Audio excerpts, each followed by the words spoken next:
I've never considered myself the kind of man who snaps over a birthday cake. I'm a dad, not a drama addict.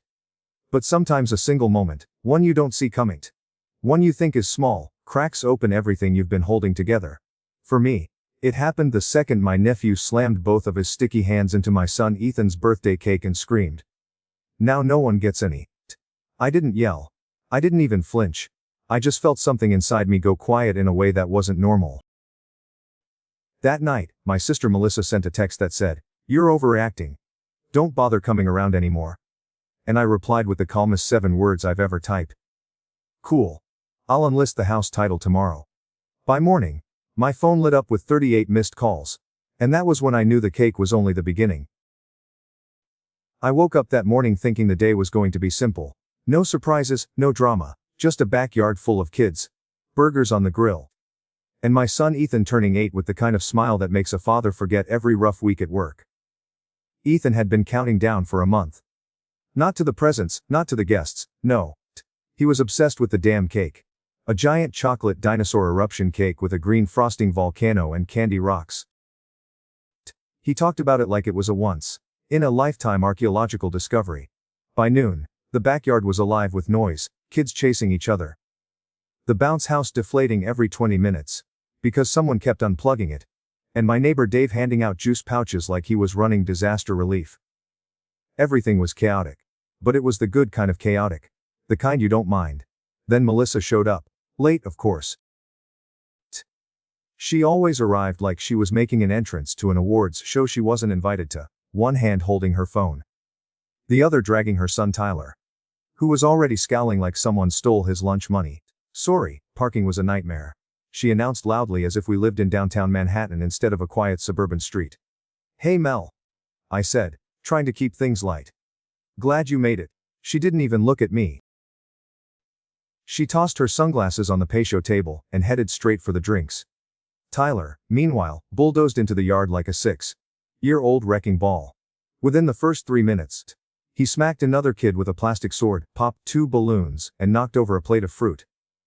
I walked over, crutch to his eye level, and said quietly, "Hey buddy, gentle hands, okay? We don't hit."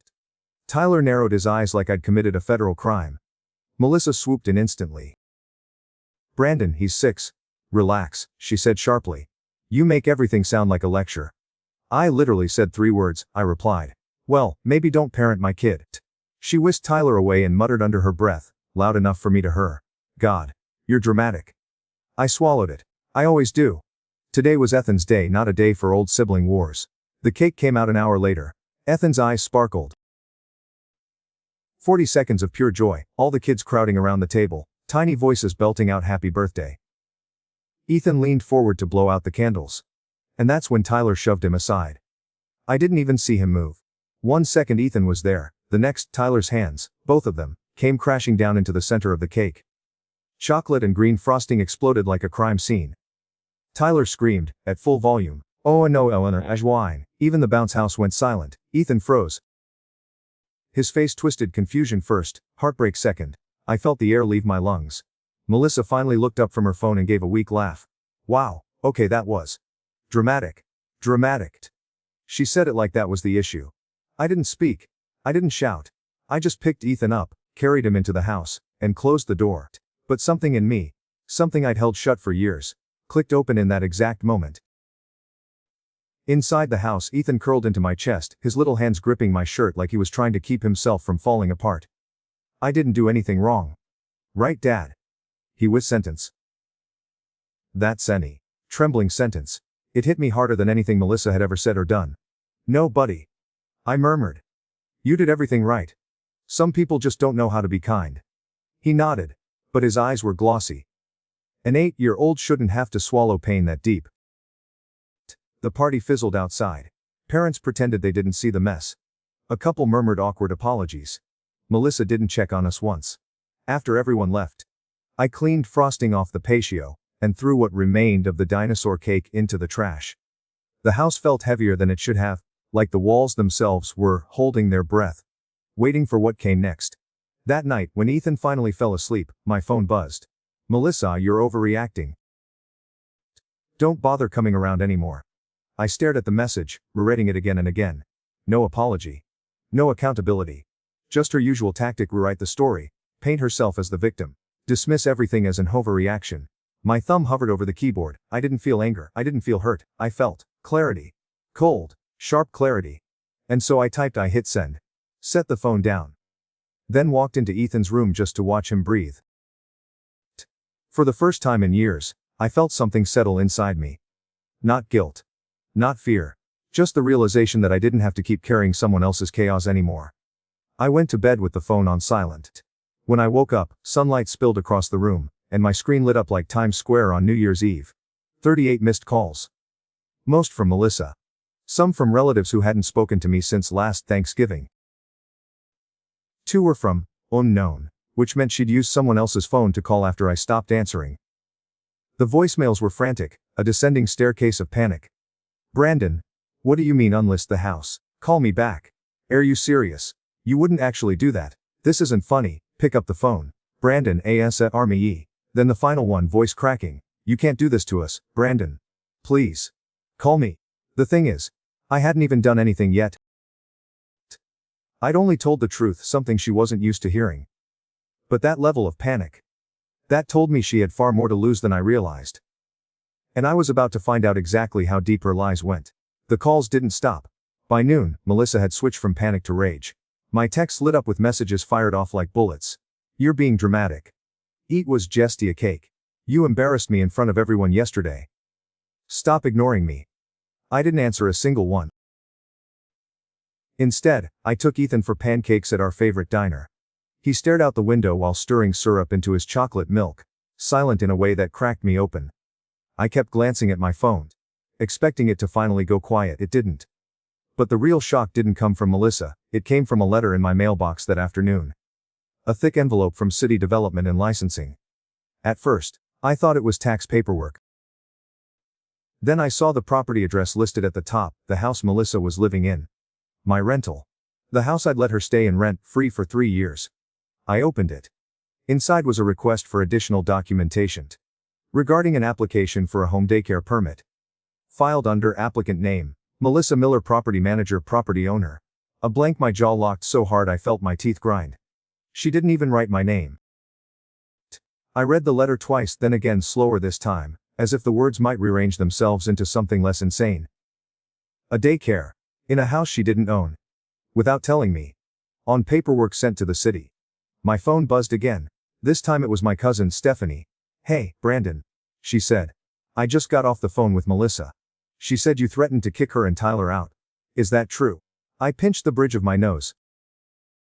Steph, she filed a daycare permit under my property without my permission. There was a long silence. Then Stephanie exhaled. Oh God, she didn't. She did. And Melissa wasn't done. Because an hour later, she showed up in my driveway, no knocking, no text, no warning. She stormed toward me like a woman who had rehearsed her fury all morning. What the hell is wrong with you? She snapped. Melissa. I said calmly, holding up the city letter. What is this? She glanced at it, then flipped her hair back like it was no big deal. Oh, that. I'm starting a daycare. I told you I was figuring things out. You didn't tell me anything. I didn't. I needed to ask for permission to improve my life, she shot back. It's my house. I said. Technicality, she scoffed. My voice dropped. It's not a technicality when the city sends me the letters.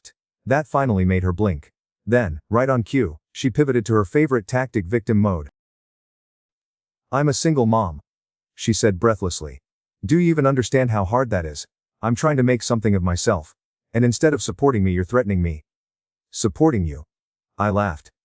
Melissa. You've lived in my house for 3 years without paying rent. I covered repairs, I covered taxes, I covered everything. And you're using my property to open a business behind my back. It's not behind your back if you weren't supposed to react like this. She snapped. I stared at her. You think I'm the problem here? I asked. That's exactly what I think, she said. And if you try to screw up my daycare paperwork, I swear to God I will ruin. I didn't let her finish. Melissa, I said, voice cold, you have 60 days, after that, you're out. Her mouth fell open. You're evicting me. I'm protecting myself, I replied, and my son. She took a shaky step backward. Her expression twisting, anger, disbelief, hatred, all melting into something dark. You'll regret this, she hissed. Don't expect to see Tyler again. You just cut yourself out of your nephew's life. She stormed back to her car. Tires screeched. Ethan peeked from the living room window with wide, worried eyes. And as I watched Melissa speed away, I felt it, this wasn't about a cake anymore. This was the beginning of a war she'd been preparing for long before I realized we were fighting. I thought things would calm down after that confrontation. Knave, obviously. Melissa has never walked away from a fight, she escalates until either she wins or everything burns. 2 days passed before the next hit landed. I was in my office, trying to schedule showings for the week, when the doorbell rang. The mailman handed me a certified envelope with the return address of a law firm I didn't recognize. My stomach dropped before I even opened it. Inside was a lawsuit. Melissa Miller vs. Brandon Miller wrongful eviction, emotional distress, business interference. Financial damages $95,000. I let out a breath I didn't realize I was holding. There it was. The official start of the war. As I kept reading, the anger rose, slowly, like water simmering toward a boil. She claimed I had promised indefinite housing. Claimed I cut her off, after a minor disagreement at a child's party. Claimed Tyler was experiencing abandonment trauma. Claimed the daycare was her only chance to provide for her son. Every single statement was a lie. And if that wasn't enough, attached at the end was a handwritten statement, probably crafted with her lawyer, where she painted herself as the tragic single mother betrayed by her cruel brother. I set the papers down. My hands were shaking. A few minutes later, my phone buzzed with a notification from Facebook. Melissa has updated her status. I clicked. 1. Your own brother threatens to evict you for trying to create a better life for your child. I hope karma is real. It had 84 likes already. Crying emojis, praying hands, comments from people who didn't know a single thing about the truth. My aunt commented, Brandon should be ashamed. My jaw clenched so hard I thought a tooth might crack. I didn't crack. I didn't even open the comments section again. But Melissa wasn't done. By afternoon, my phone buzzed with a call from a client I'd been working with month for young family looking for a duplex. Hey, Brandon. Quick question, the husband said awkwardly. My wife saw something in the community Facebook group. Something about evicting your sister and shutting down a daycare. Is everything okay? I closed my eyes. It's not true. I said simply. Yeah, we figured. He replied, but his tone was uncertain. We just wanted to check. I hung up and felt something inside me sink. Professionally, socially, personally. Melissa was poisoning every part of my life. That evening, I sat in the living room while Ethan colored dinosaurs on printer paper. The house was quiet except for the soft scratching of crayons. Dad, he said without looking up. Yeah, bud. Is Aunt Melissa mad at us? I swallowed. Kids sense everything, even when you try to shield them. Yeah, I said finally. She is. Is it because Tyler ruined my cake? It's complicated. He looked at me then, really looked. His eyes were too wise for 8, too heavy. Did I make her mad? That sentence almost broke me. I moved beside him, pulled him close. No, you did nothing wrong. Grown-ups don't always act like grown-ups. He leaned into me, small and warm. And that's when another realization struck Mary. If I didn't stop Melissa now, Ethan would grow up thinking chaos was normal. Thinking disrespect was something we just quietly tolerated. Thinking silence was the only way to keep peace. I wasn't going to let that happen. I wiped a hand over my face, grabbed my phone, and opened my contacts. I scrolled until I found the name I needed, Dana Brooks, attorney. I hit call. When she answered, her voice was calm, steady. Exactly what I needed. Brandon, she said, tell me everything. And for the first time in years I did. Dana didn't sugarcoat anything. Brandon, based on what you've told me, your sister isn't just messy. She's manipulative, strategic, and reckless. People like that don't stop unless they're stopped legally. She scheduled an appointment for the next morning. Told me to gather every document I had, texts, photos, old rent agreements. Anything that proved she'd been living in my property without a binding contract. That night, after Ethan went to bed, I sat alone in the kitchen, scrolling through 3 years of messages. Melissa asking for help. Melissa promising she'd be out by Christmas. Melissa begging for extensions. Melissa guilt-tripping me when I suggested she start paying utilities. Looking at it all at once felt like staring at a map of every place I went wrong. Then the doorbell rang at nearly 10 p.m. I wasn't expecting anyone. I checked the peephole. No one was there. But on the doormat was a plain white envelope. No address. No stamp. Just my name written neatly across the front. My pulse quickened. Inside was a short letter handwritten, steady, almost formal. Brandon, I know what Melissa did. You deserve to know everything. Call me, Jason Clark Jason. The name rattled around in my head. The last time I'd heard it was maybe 7 years ago, when Melissa casually said, Tyler's dad bailed. And that was that. No details. No explanation. She made it clear the topic was off limits. The few times I tried to ask, she shut me down so hard I learned not to bother. But apparently Jason wasn't gone, and he clearly wasn't done. I stared at the phone number scribbled at the bottom of the letter. For 2 days, I didn't call. Maybe because I didn't want more ugliness. Maybe because part of me didn't trust anyone connected to Melissa. But on the third night, after a long day of legal meetings and another round of Facebook rumors, I cracked. I dialed. He picked up on the first ring. Brandon. His voice was deeper than I expected. Calm. Control. Like someone who'd rehearsed this moment in their head 100 times. Yeah.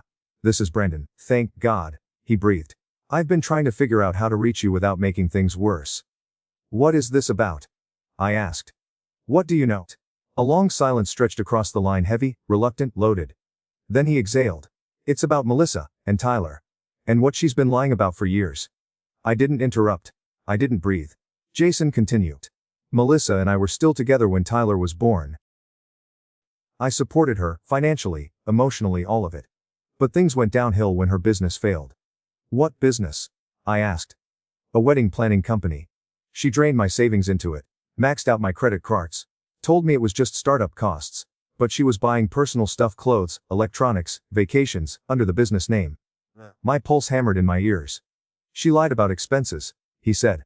She lied about debt. When I confronted her, she blew up, threw things, screamed, told me I was killing her dreams.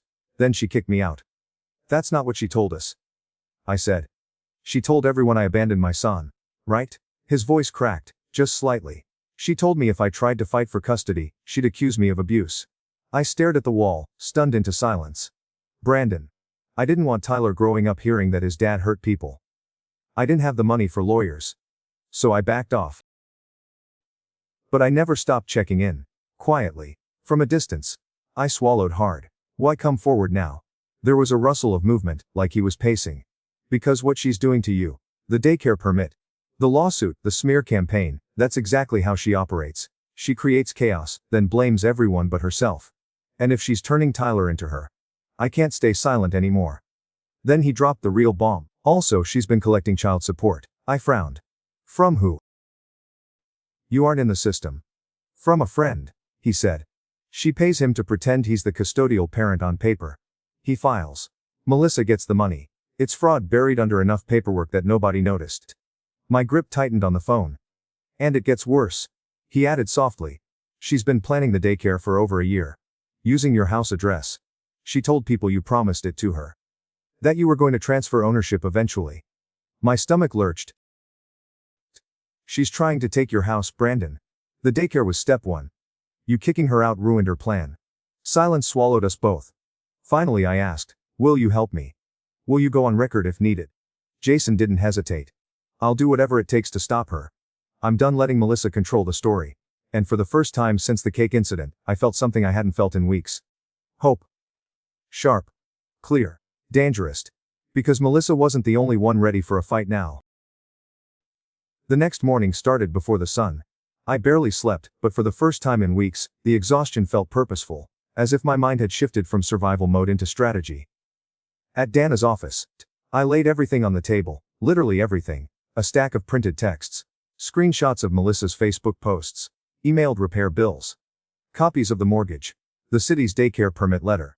Even the photo of Tyler's hands buried in Ethan's ruined cake. Dana skimmed through the pile, eyebrows tightening with each page. Brandon, this isn't a messy sibling argument anymore, she said. This is a pattern of exploitation. Years of it. I know, I said quietly. And the lawsuit, she added. It's built on fiction. We can destroy it. Hearing that flicked a switch inside me. A switch Melissa had always depended on me never flipping. Tell me what you need, I said. Dana nodded, shifting into full battle mode. First, we file a formal response denying all her claims, she said. Then we attach evidence showing she never had a lease, never paid rent, and never had permission for business use. She tapped the daycare permit letter. This alone is enough to expose her. And Jason? I asked.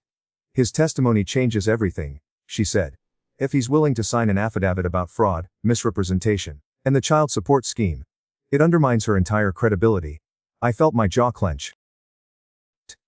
She's been lying to everyone, including Tyler, for years. Dana softened, just for a moment. You can't save someone who thrives on chaos, Brandon. But you can stop her from dragging you down with her. I exhaled slowly. I'm ready. When I left the office, the sky was overcast, heavy, as if the weather itself knew a storm was brewing. That afternoon, Jason met me at a small coffee shop near the courthouse. He arrived with a folder so thick it could have been a college textbook. Inside were screenshots of old arguments, Melissa's emails, demanding money, photos of items she bought on his credit card, a saved PDF of their old joint account statements, and a printed bank transfer. Money I had sent Melissa years ago, labeled as a loan, not a gift. He slid it across the table. She always forgets digital footprints don't disappear, he said. I nodded. She thinks she can rewrite reality, I muttered. Jason leaned back. That's the thing about liars. They believe the story they're telling you. They just don't expect reality to fight back. We spent 2 hours piecing timelines together. When we finished, the picture was clearer than ever. Melissa hadn't spiraled recently. She had been building a long con, slowly, quietly, confidently. Because she assumed I would never challenge her. And she almost got away with it. By evening, Dana emailed me a draft of our response to the lawsuit.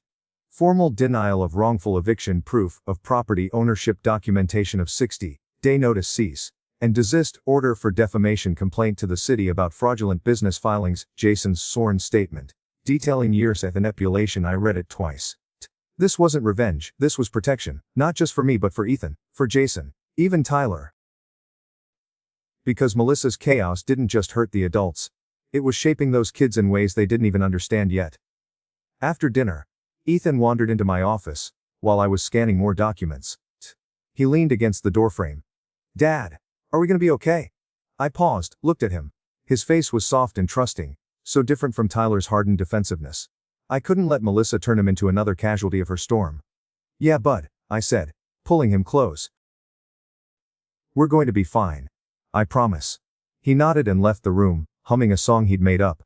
When he disappeared down the hall, I looked at the stack of papers on my desk, the truth, printed and time-stamped.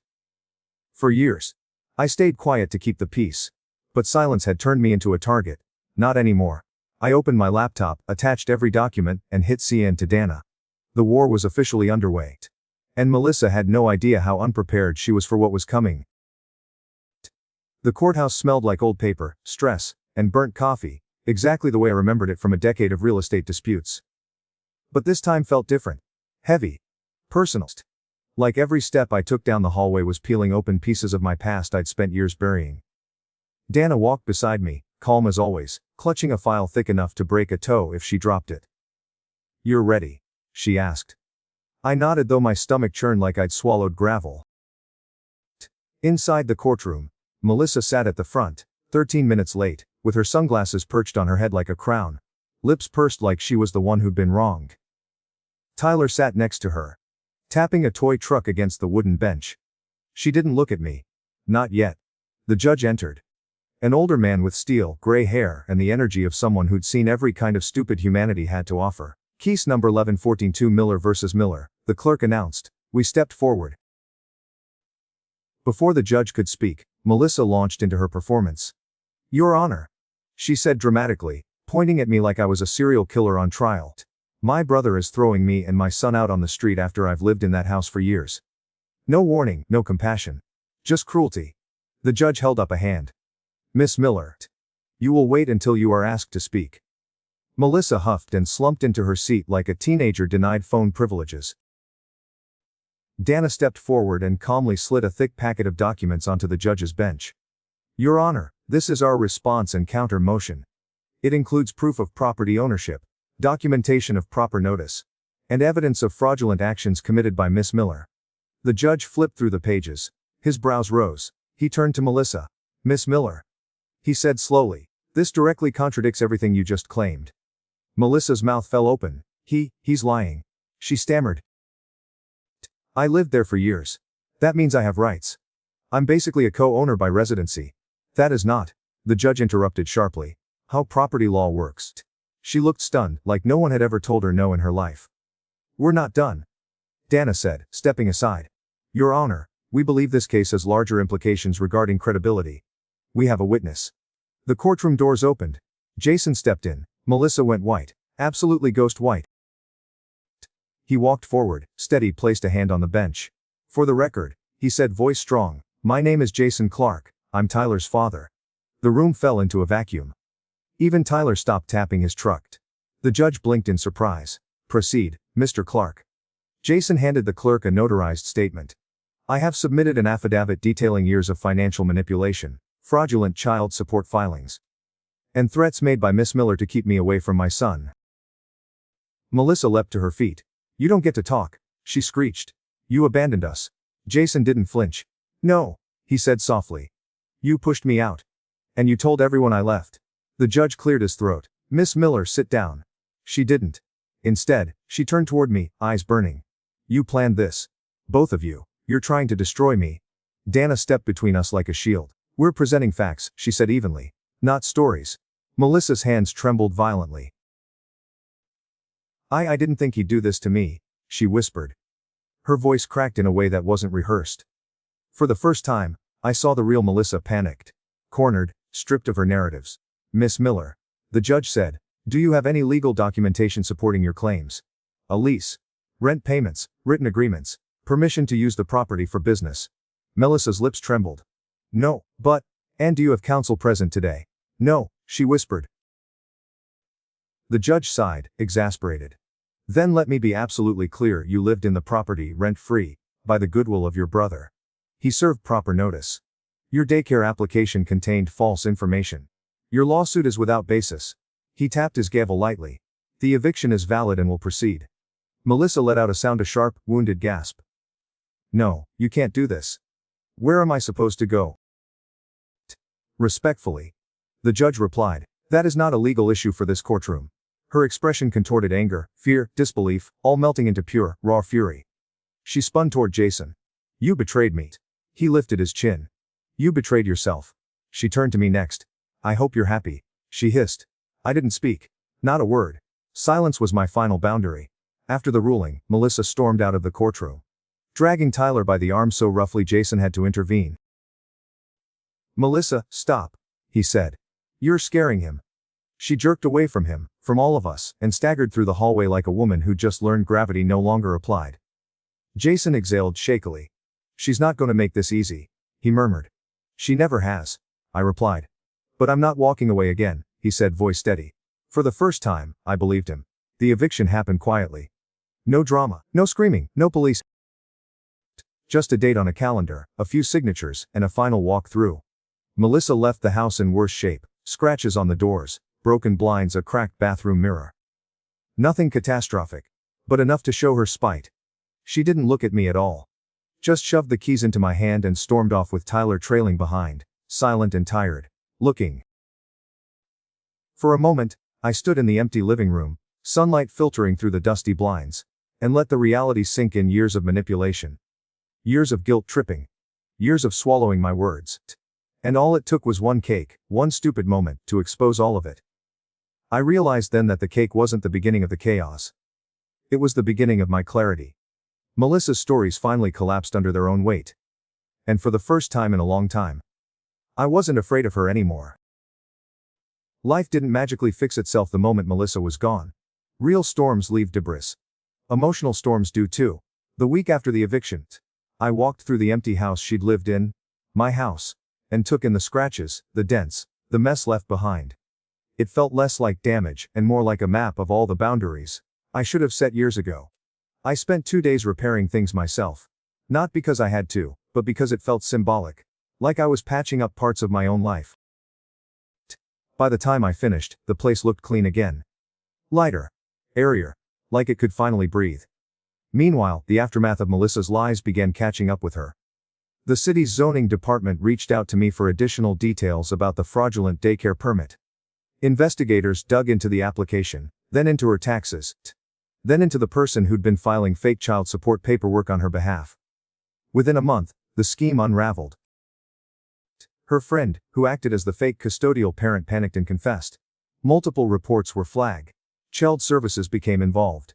And suddenly, Melissa wasn't just fighting me. She was fighting the truth she'd spent years burying. Jason gained supervised visitation almost immediately. I'll never forget the look on his face when he told me about seeing Tyler again. He didn't cry, Jason said softly. He didn't hide. He just stared at me. Then he asked if I liked dinosaurs. Jason laughed through tears when he told me. And for the first time, I realized Tyler might actually get the father he deserved. As for Melissa, she went dark. No more Facebook posts. No late-night monologues. No smear campaigns. Relatives who once flooded my phone with guilt trips suddenly fell silent, or pretended they never took her side in the first place. One afternoon, I received a short text from an aunt who had called me heartless just weeks before. We didn't know the whole story. Sorry, Brandon. I didn't respond. Some apologies come too late to matter. What really mattered was Ethan. He bounced back in a way only kids can. Soccer practice. Homework. Drawing dinosaurs on every scrap of paper he found. One day after a game, as we walked to the car, he asked, "Dad, why did Aunt Melissa get so mad at us?" I thought for a long moment before answering. Some people get angry when the truth stops working for them. He nodded slowly, as if filing that away for when he'd need it someday. We drove home with the windows down, the evening breeze warm and golden. Ethan hummed the same tune he always did. Some melody he invented that had no structure, but somehow made perfect sense to him. I watched him in the rearview mirror alive. Happy, unburdened. And I realized something for years. I'd been trying to protect the peace by keeping quiet. But keeping the peace isn't the same as having peace. Silence never stopped Melissa's chaos, it only gave it space to grow. Standing up for myself didn't break my family. Melissa's own lies did that. All I did was stop participating in the story, where I was the villain she needed me to be. As we pulled into the driveway, Ethan unbuckled and leaned forward. "Dad." "Yeah, buddy. I'm glad you didn't let her be mean anymore." That single sentence settled inside me like a final puzzle piece locking into place. I smiled. "Meant to." We walked inside. Just the two of us, the evening light spilling across the living room like a quiet promise. I didn't lose a sister. I stopped losing myself. And for the first time in years, I was free.